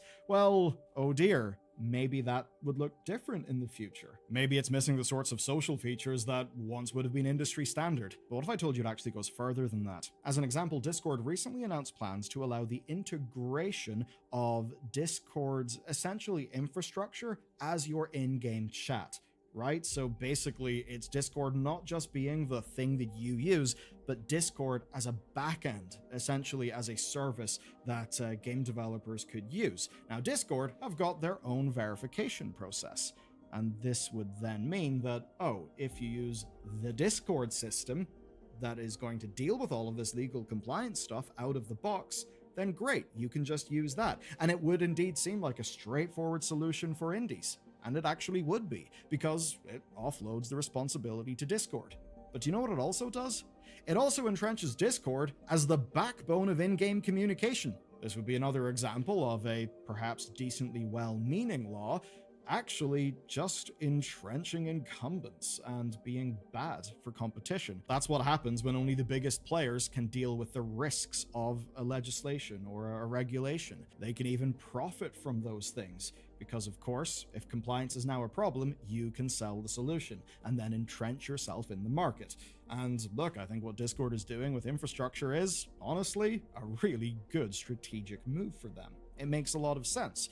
But it would mean that, well, if you're a new game developer and you feel like you need to use Discord's solution to handle your social features, well, maybe there are things that it won't support. Game mechanics it won't support, a depth of integration that could normally only exist if you made it yourself in your game that you maybe can't have if you've integrated with Discord. That sort of thing could actually change the types of games that can get made. So while the companies with a well-financed legal department can just deal with this, it's the little guy who will suffer. But there is at least one saving grace here, and that is the simple fact that it's the largest players who will be scrutinized first, and if found to be wrong, will be made an example of. Consequences then. Here's how all this stuff will work. Ofcom, who are the involved regulator, have spent years working with these big companies, and as a part of that, they have built a register of what they call Category 1, Category 2A, and Category 2B companies who operate in the UK. And basically, which category you fall into will impact how this law will apply to you. And for the most part, they are targeting social media websites. Here's the Category 1 requirement. Basically, a content recommender system and more than 50% of UK population usage, or it allows users to reshare user-generated content, and that would be more than 10% of the content. Category 2A requires a general search service that reaches more than 10% of the UK population, and Category 2B would require users to send direct messages to more than 5% of the UK population. Now, of all of these things, Category 1 is the only one that mandates user verification. So basically, if you fit that category, you're going to need to do user verification, and if you cock it up, you really will be in trouble. And the way this will work is that by the end of November, all categorized services will be notified by Ofcom, and when they are, they will learn their transparency requirements. Anyone who is subject to the Online Safety Act will need to provide transparency guidance. But these companies need additional action as well. And that's actually why Wikipedia recently lost a High Court challenge. You see, they were fighting against the potential to be categorized under the highest terms. They did not want to be categorized as a Category 1. And the case ended with the judge telling Ofcom to consider Wikipedia's special circumstances. Now, Wikipedia didn't win, but that did leave the door open for further legislation, but it did avoid carving out an exemption preemptively. So it's progress, but it's not a victory. Now, under those terms, individual game developers shouldn't be subject to any of these requirements. Isabel Davies notes that most devs she talks to are already meeting their risk assessment obligations fairly well. But where it's a bit different is platform holders, though. Different story completely. That's why Steam, Xbox, and PlayStation have been making loads of changes the last while. They are trying to get ahead of this law. But there's another reason, and that reason is that it does not stop with the UK. The big multinationals covered in this story are having all of these conversations now because they are legally obligated to have them, and the UK has just been the first country with laws like this, or at least in this context. But the UK is not the only territory who's legislating, right? The EU and Australia are implementing new legal frameworks for all this stuff, and they also incorporate checks like the OSA. And sites like 4chan may contest Ofcom's ability to enforce laws internationally with, like, say, US lawsuits. But that country is not exempt either. Individual states like Texas have had age verification laws be upheld by the United States Supreme Court. And by upholding the Texas law, the Supreme Court have basically validated laws in more than a dozen other states. So this will impact loads of Americans as well. It's not directly the Online Safety Act, but they are certainly kindred bits of legislation, one could perhaps say. Now, these mostly apply to websites with adult content, in say the Texas example, but it is just a matter of legislators expanding the definition of protecting children just a little bit more. And if you were around in the 90s or the early 2000s, I'm sure you know that about violent video games, or about how, say, the dating in Mass Effect was actually going to ruin the kids, or something like that. Now, on a federal level, the Kids Online Safety Act has been resurrected 3 times in 3 separate legislative sessions. That bill's vague as hell language has been criticized for giving regulators carte blanche to restrict content. So in this context, it is no wonder that companies are taking the UK as an opportunity. They are testing their systems now. The reason why is because they know what's coming, and they're probably a mix of 2 things. 1, fear. As an example, the Online Safety Act carries a maximum penalty of 10% of global revenue, which for some companies could be billions. I mean, hey Rachel, get enough of those and you might be able to fill the budget black hole once and for all. But also, it's not just companies being a little bit feared, it's also companies seeing this as an opportunity. An opportunity to become compliant and to become infrastructure and to use them.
These mostly apply to websites with adult content in, say, the Texas example, but it is just a matter of legislators expanding the definition of protecting children just a little bit more. And if you were around in the 90s or the early 2000s, I'm sure you know that about violent video games, or about how, say, the dating in Mass Effect was actually going to ruin the kids, or something. Or say, the dating in Mass Effect was actually going to ruin the kids, or something like that. Now, on a federal level, the Kids Online Safety Act has been resurrected 3 times in 3 separate legislative sessions. That bill's vague as hell language has been criticized for giving regulators carte blanche to restrict content. So in this context, it is no wonder that companies are taking the UK as an opportunity. They are testing their systems now. The reason why is because they know what's coming, and they're probably a mix of 2 things. 1, fear. As an example, the Online Safety Act carries a maximum penalty of 10% of global revenue, which for some companies could be billions. I mean, hey Rachel, get enough of those and you might be able to fill the budget black hole once and for all. But also, it's not just companies being a little bit feared, it's also companies seeing this as an opportunity. An opportunity to become compliant and to become infrastructure, and to use this to entrench their power. And that is, I think, exactly what Discord is doing. The services that they plan to make for devs are honestly really goddamn cool, and it does seem like a really cool project. But I'm absolutely not blind to the strategic implications of what Discord's doing. So at least I know one group is benefiting from all this. VPN providers. Wow, you guys must have had a pretty amazing few months of business.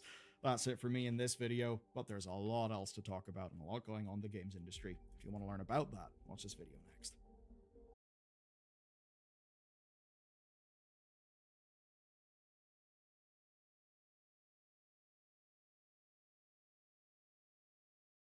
You know that whole situation with YouTube views? Well, now we've got a bit of a resolution to it, as well as a bunch of things that are going to impact your experience directly. So, YouTube themselves is not to blame for the view count thing, at least not entirely, because the truth is that something did change, and thanks to investigative coders, we actually know exactly what happened to all of those views. But it's not the end of the story, because we need to talk about YouTube's ecosystem.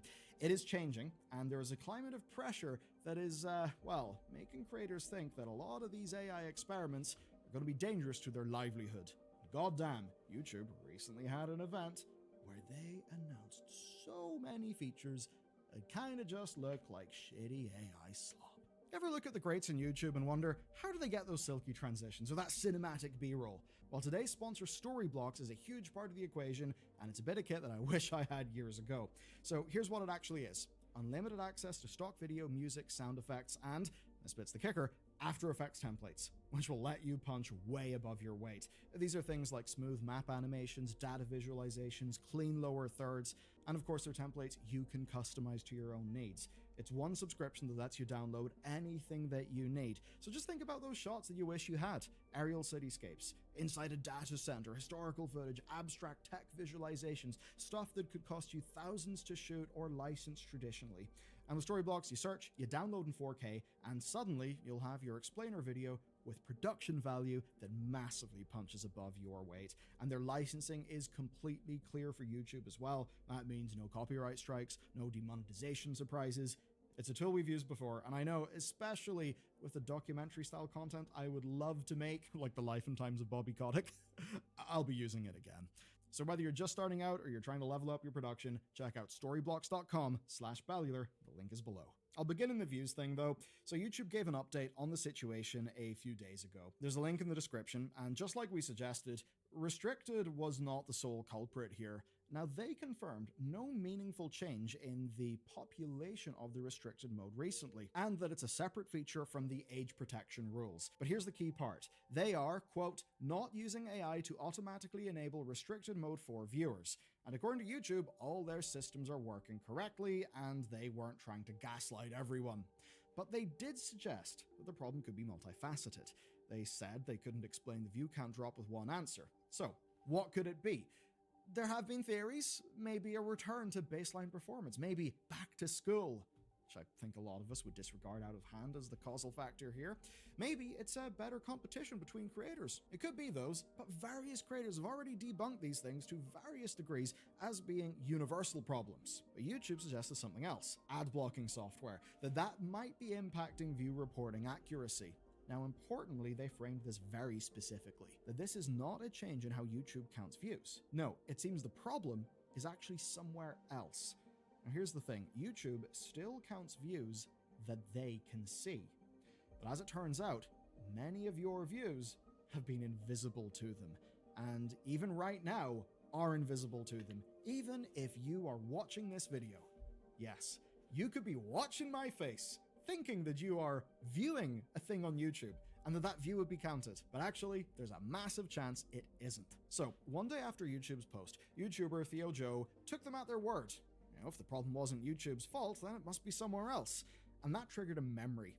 You see, he had once blocked some YouTube telemetry URLs that were tracking user activities. The result? He kept getting recommended a video, as if he had never watched it. Then some digging found more evidence. Ad blockers like uBlock Origin work through a block list of URLs, and that block list got updated with text blocking youtube.com/API/stats/ATR. Now, when do you think this was merged into the adblock extensions? August 12th. Right when the problem was first noticed. So, yeah, give yourself a gold star if you guessed that one right. And as Theo Joe put it, this kind of explains everything, including a lot of the things that I put forward in my initial coverage. That the desktop views were the only ones being impacted, that RPMs were staying the same, of course because the disappearing views came from users with adblock, and that relative like ratios were going up because interaction tracking was still working. Others validate this theory. Jeff Geerling, another YouTuber, dug into the same evidence, and he noticed that this URL was added and then removed from the block list back in 2021. Meanwhile, Scratchy, the original dev who added the URL, created a guide for manual overrides. Some people won't want this tracker for privacy reasons, but yeah, the impact on creators did have everyone spooked, and justifiably so. Look, this doesn't appear to be YouTube's fault. That's kind of why we're talking about it today in this way. And in the last video, look, I left the door open for an answer because I had a bunch of theories, and ultimately I did think it was adblock related, but we didn't just completely know yet. And this brings up a core tension. We're dealing with an audience avoiding advertisements, and I get it. They're annoying. Now, the knock-on effect on views, well, that is something that everyone needs to factor into sponsor conversations. Because now sponsors will be getting loads of views that YouTube can't track. And that's a little bit of a problem because, well, if it's a burnt-in sponsor, people will be seeing that. So actually, this informational asymmetry is something that plays into the hands of sponsors and definitely plays a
Where is he going to go?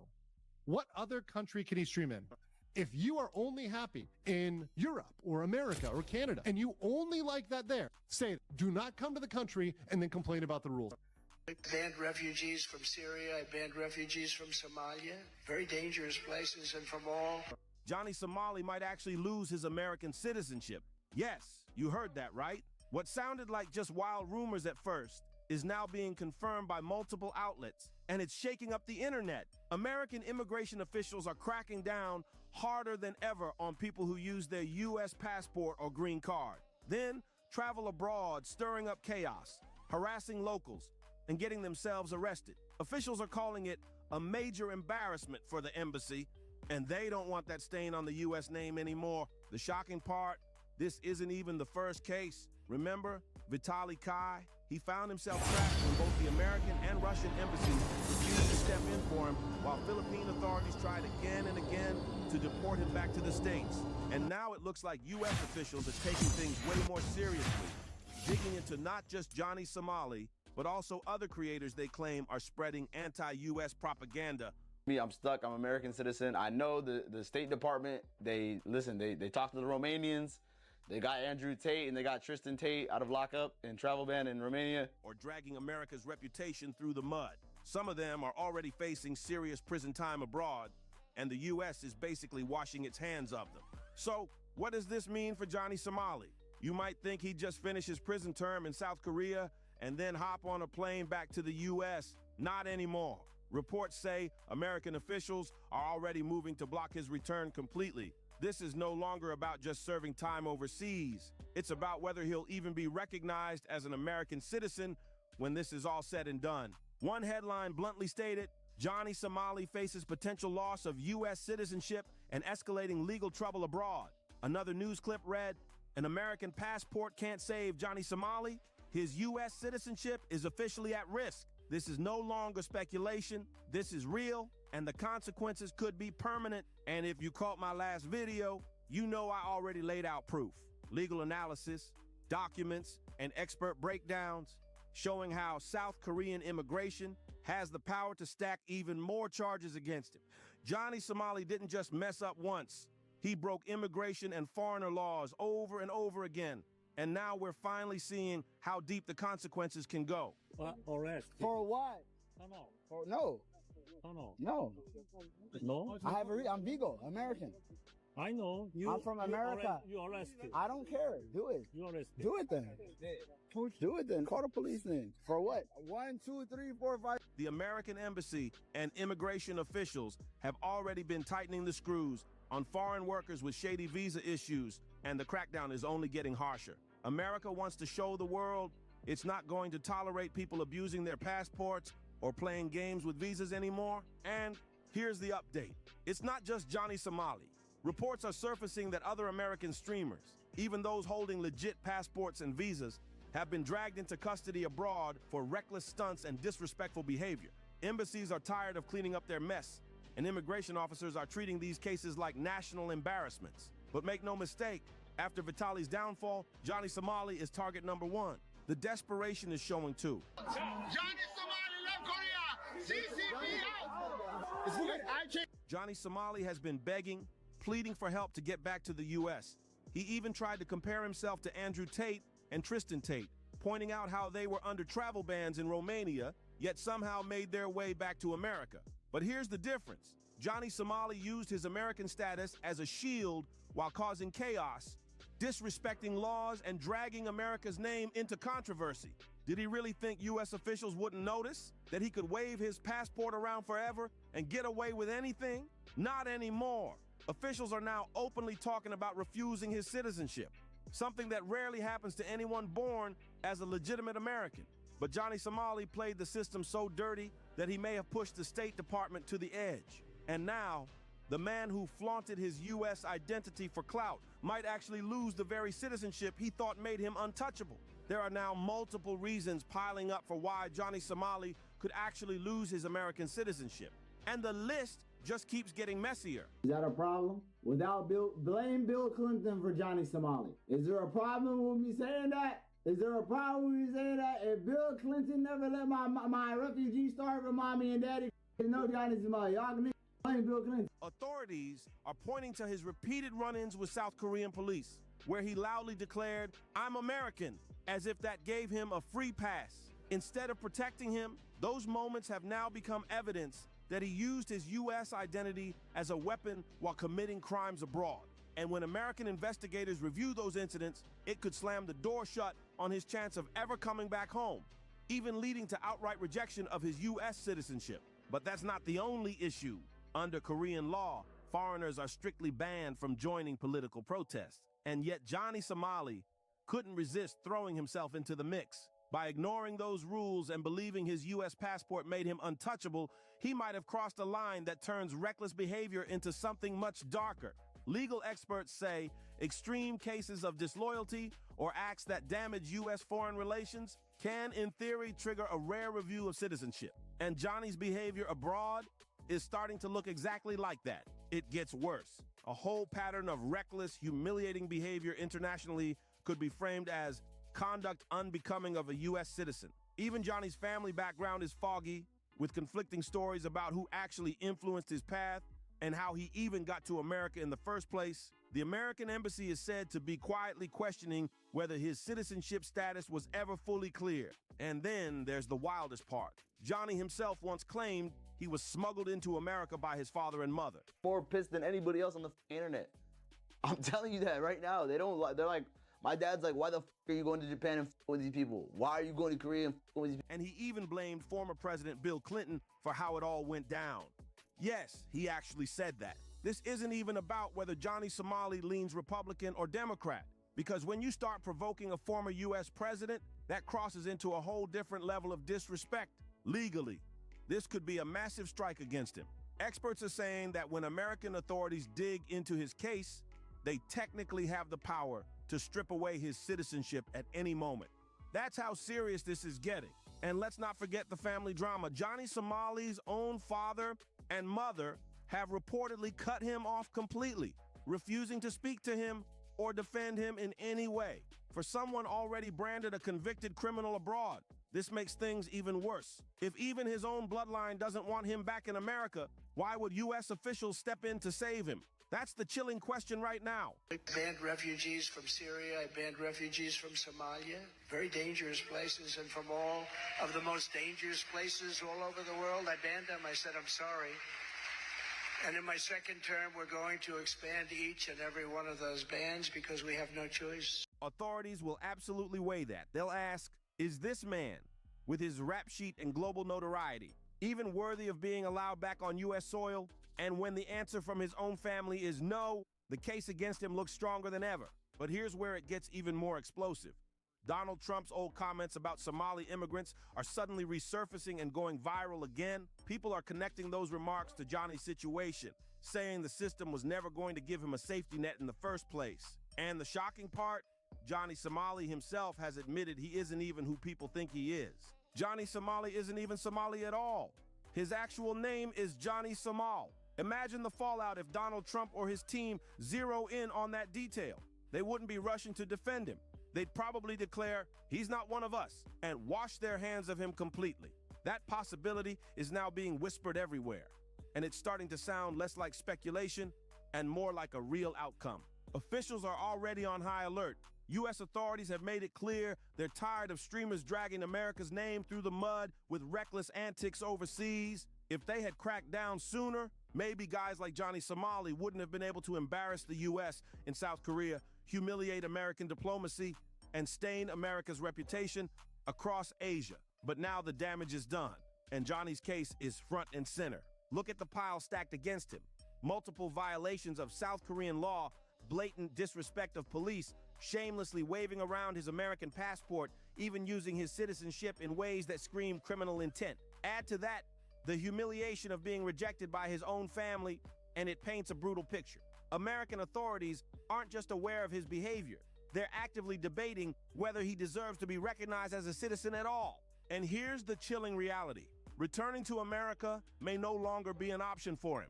Citizenship is supposed to be sacred, but when someone abuses it, mocks the system, and trashes America's global reputation, the consequences can be deadly serious. With his name splashed across headlines, with political voices and immigration officials weighing in, the question now feels unavoidable. Can Johnny Somali really keep his U.S. citizenship, or is it slipping away forever, leaving him stranded with nowhere to run? Let me know what you think in the comments.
guys and gals, me Mutahar, and you know about I think a week ago I was like, ooh, big deep web drama happened.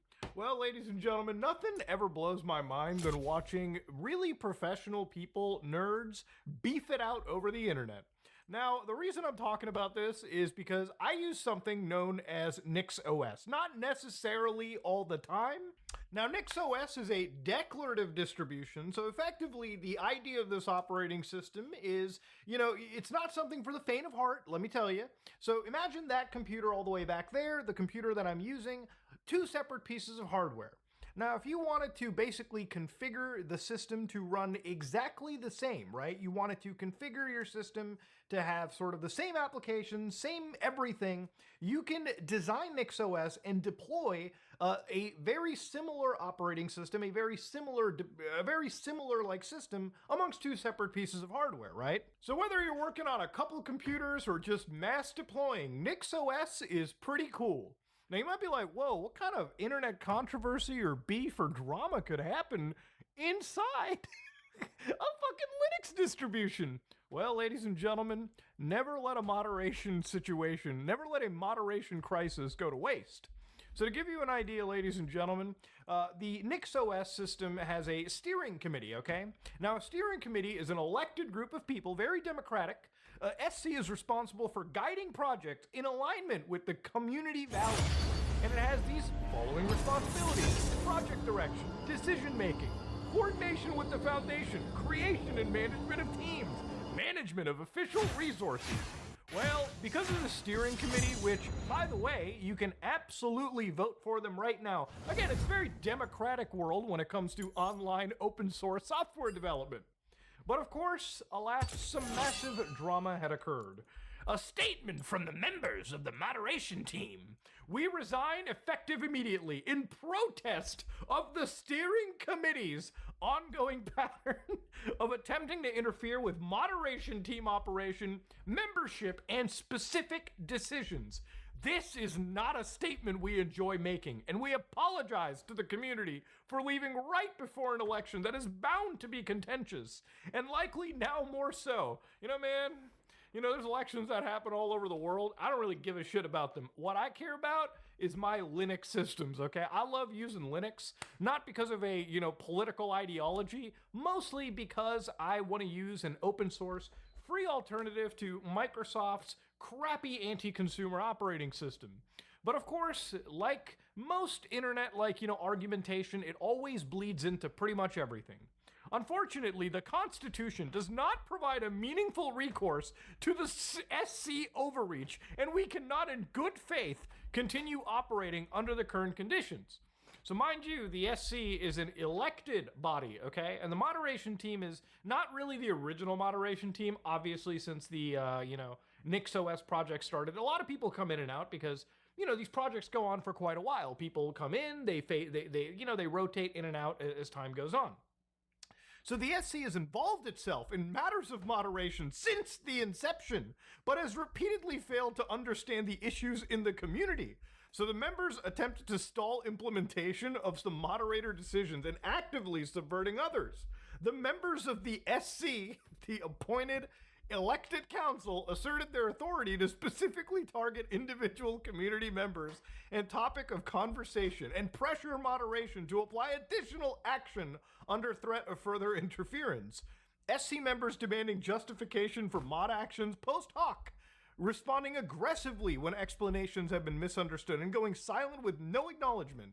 Their attempt to unilaterally remove moderation team members with no justification. Then their attempt to appoint new members to the moderation team. Initially phrased as a suggestion with a stated goal of adding diversity of opinion and tension to the moderation team. Apparently trying to address perceptions of political bias by making political appointments, despite the suggestion being immediately rejected as destructive and misguided, despite the specific candidate being rejected as unsuitable by the moderation team, and agreement from SC that at least some of the reasons discussed were disqualifying, eventually phrased as a mandatory directive, and no further mention of the candidate in the intervening months. And after said candidate explicitly petitioning SC to install them, as a moderator. So basically, most, if not all, I think around 5 out of the 7 of the moderation team basically were like, yeah, we're out of here, okay? So I really don't know what to gather from this other than somebody was being inserted into the moderation team that I guess didn't really jive well with the clique of other moderators. And so the moderators were kind of like, fuck you guys, we're getting out of here. A mass revolt, a mass resignation. Now, the thing about NixOS is, like I said, it's a great mass deployment system. And, you know, if it wasn't for the fucking constant drama and bickering that happens, not just in this community, but other communities, especially